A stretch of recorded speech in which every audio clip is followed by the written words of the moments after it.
experienced like a sexual assault experience at the beginning of last year, my freshman year here. What I did first is I met with the school's victims advocate, and I kind of just told her my experiences, and she encouraged me to report at least through the school system here.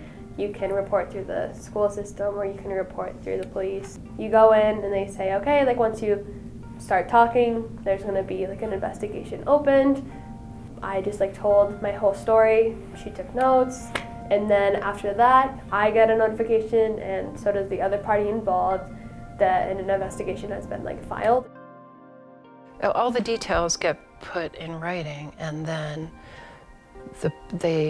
by law, they have to be named, so the person that they're accusing knows who they are. Usually they hire lawyers who come in and rip that written document apart, and they have to defend themselves, and friends will have opinions, families will have opinions. Like, it's just a really difficult process, and people need support. If someone came to me, a woman or a man came to me and said that they were sexually assaulted or raped, I would let them know, here's the process, and here are your options. Okay. So an option might be connecting them with the victim's advocate. Another process would be to actually file a complaint with affirmative action, and then they would make a determination of whether or not they wanted to investigate. So it's really up to them. I think you have to meet the student athlete where they are. So typically it's a young woman, and often they don't know whether or not they want to report, and it feels like a crisis, and it is a crisis.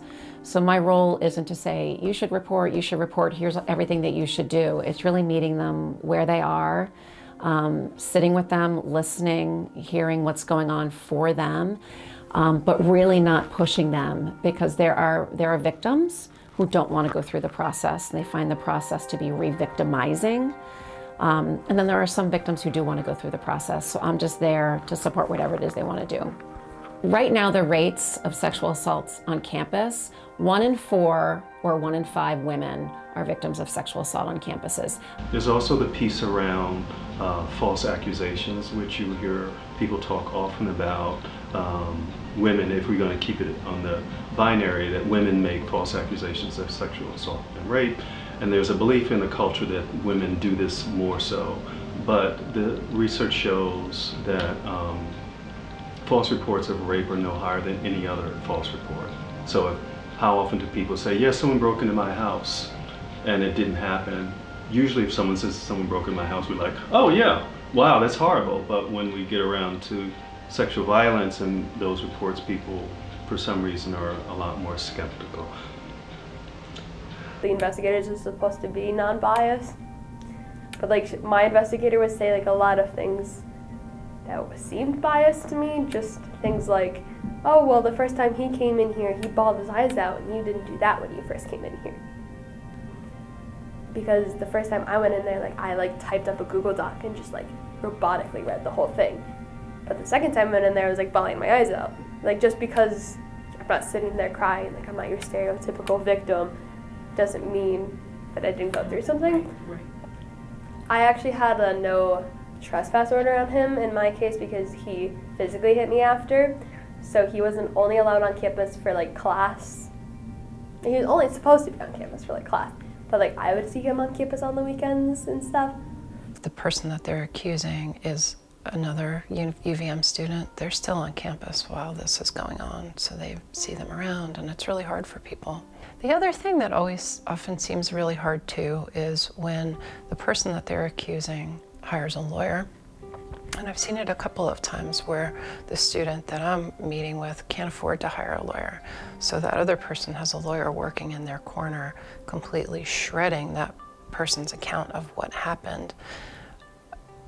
It's just an awful experience for the person who is saying, this person sexually assaulted me, and here's what happened, to have a lawyer come in and just rip it to shreds.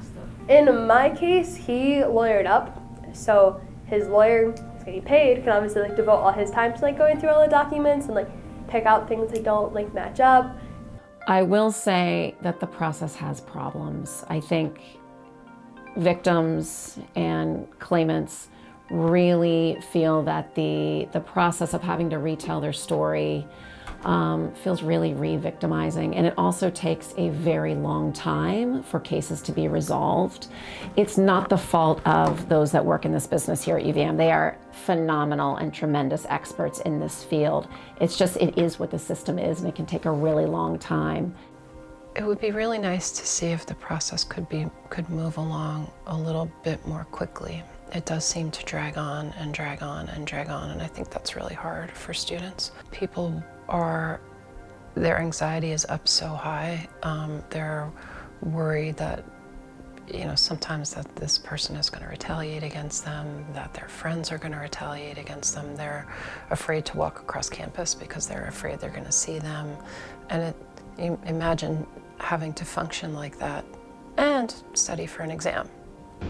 We live in a culture that generally we don't believe victims or survivors, and so you're up against a system that really is sort of geared not to support survivors necessarily. And so I think the university and all universities have struggled through the decades to try and address this in a reasonable manner. Oftentimes it comes down to he said, she said. They decide the preponderance of evidence, 51, 49%, if they're found responsible or not responsible. In my case, he was found not responsible, so there's that. And then after that, it just goes away and nothing happens. He's still here, and no consequence whatsoever.